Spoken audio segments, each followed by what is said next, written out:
Welcome to the Cyberman Show, a place that makes you smarter about cyberverse.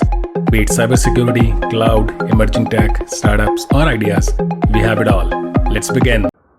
Hello everyone, welcome to today's episode. I'll be covering what interesting has happened in the week of 27th Feb. Today is 5th of March when I'm recording this content. So today I'll be talking about some of the stuff that I've been seeing on ChatGPT side. There's a new phishing technique that I've found. There are a few ransomware incidents that have happened, and some attacks on EV charging as well as container infrastructure. So starting with ChatGPT, and if you're on my YouTube channel, you would be seeing some screenshots that I put on the PowerPoint. Essentially, there is a Obama video where he's uh, talking things that typically he doesn't speak about. Then there's a Morgan Freeman video, and there is another content from a company that lets you use virtual avatars to create custom content.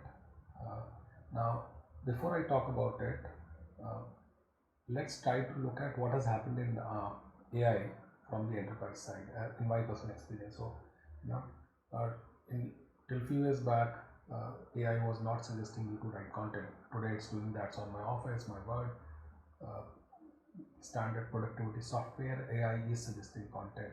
In fact, my request or my waitlist on the Notion AI platform got approved and I tried writing a book, writing an article, and it was able to do that. Then AI has been able to convert text to speech, speech to text. It's very easy now. For example, in PowerPoint or whenever you or some other software, whenever you are talking, you can convert that voice, like I'm speaking right now, into a text or a subtitle. So we don't need people to do that. We might need people to correct some of it till it becomes fully accurate and it's able to understand all languages and all the content. Uh, so that's happening, and then there is entire generative AI context, right? So generative AI is what ChatGPT belongs to. This is essentially AI, a format of AI that can create content from existing content, and it involves text, it involves video, so you can create videos by uploading multiple images. There are multiple software like that, and in fact, I've seen videos where you could upload hundreds of your pictures, and you can uh, put the text also, and it seems like you are actually speaking. Now, this generative AI industry is supposed to be around uh, $22 trillion by 2030. Huge market, right? Now, there are 150 companies in generative AI today, and they are providing various use cases, right? So, one of the use cases that I found interesting was a company called Hour One. Hour One provides virtual avatars that you can see on my screen on YouTube. Uh, and essentially, what virtual avatars can do is they can talk or convey a specific content, and it is already being used by healthcare multinational and some of the learning companies. So essentially, AI is generating that content. So it is very easy to set up channels, set up content, set up in fact entire news website by pulling a lot of content, right, or a video streaming service. So now, if you combine that with ChatGPT, which is the conversational form, uh, what can happen is it can take the content, text content, mix it with the audio or video, and it would sound genuine to any regular person. And those are the things you can search on YouTube. There are a lot of videos available like that. Now, what this can do in terms of cybersecurity is use this technology for doing social engineering attack.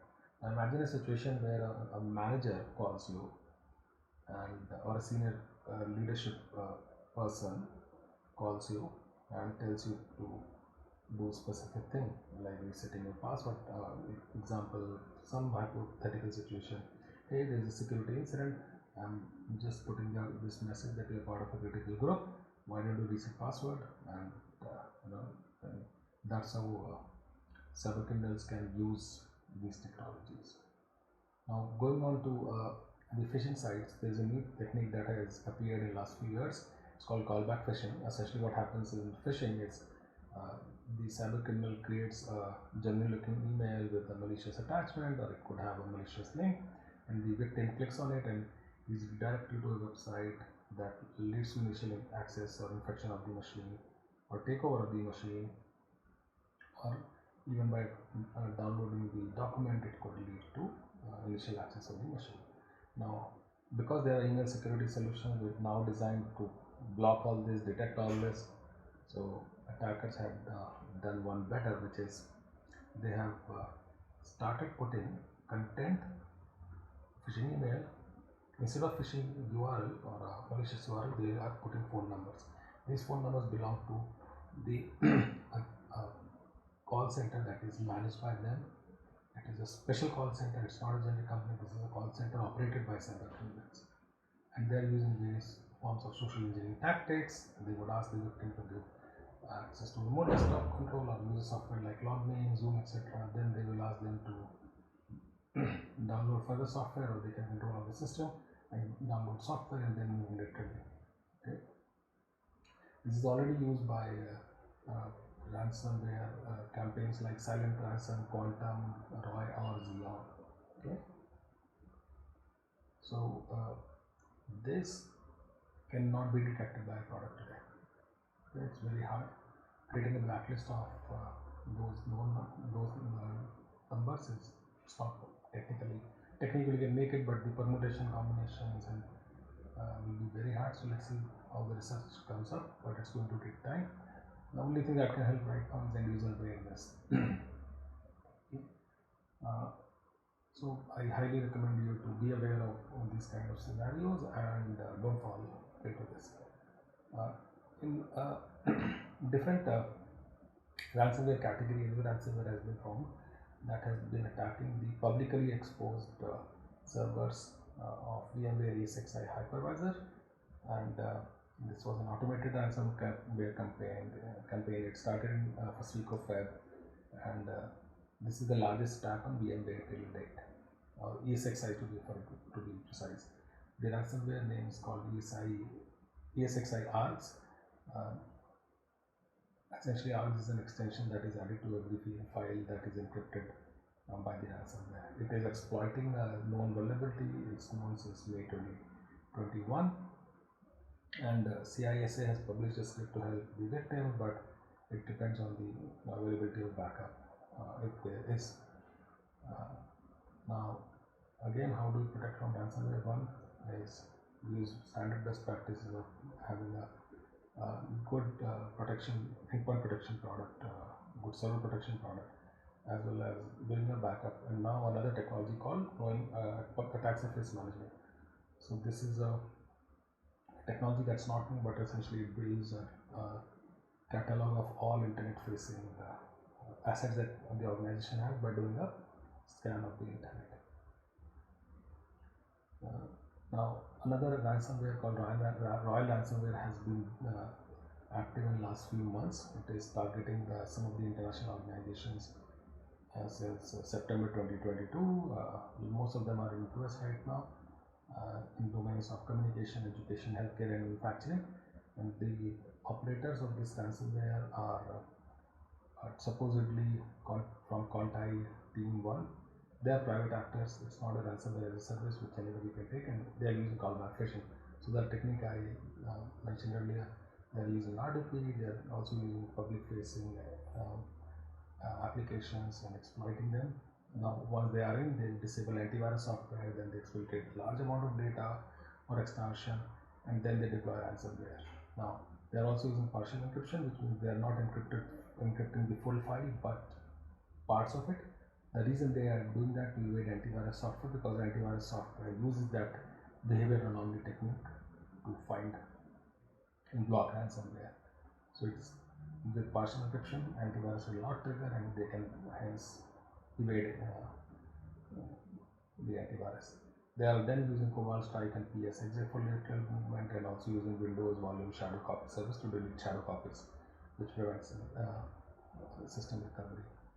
Now it is targeting both Windows and Linux, and it has been linked to 19 attacks in January alone. The FAB data is not available to my knowledge yet. They've been demanding ransom in the range of 1 million to 11 million USD.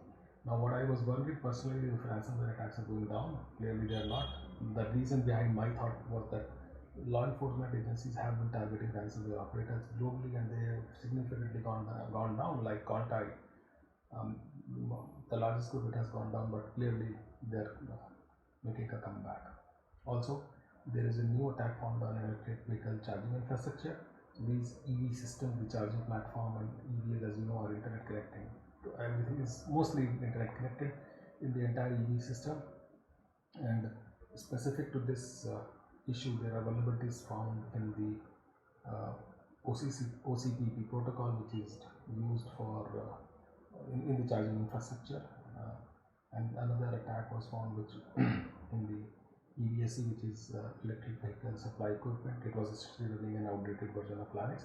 So what's happening is these companies who are experts in making vehicles, they might not be expert in the software, or especially software security. So they're using the lowest. They could be using potentially the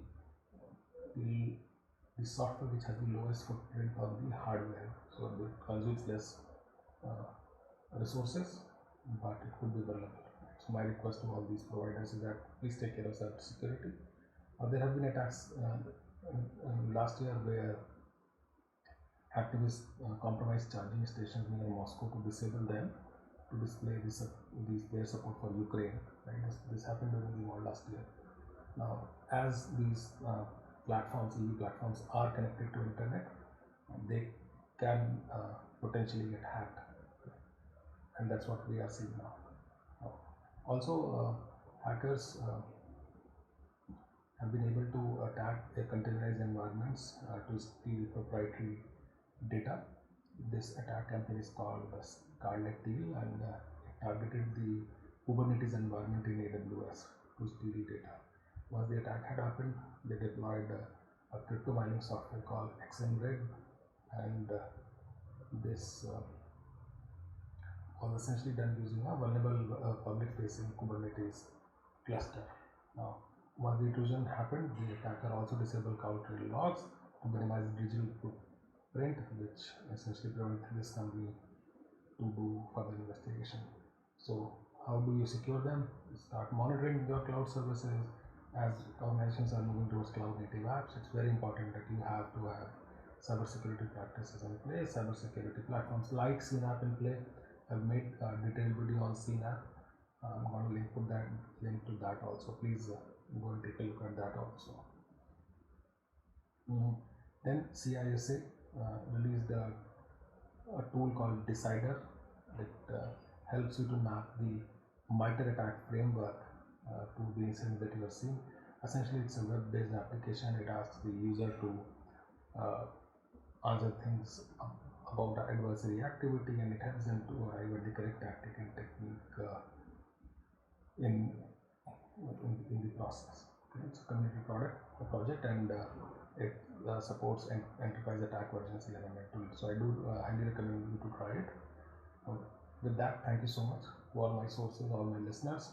You help us learn, and I'll see you next time. Keep learning.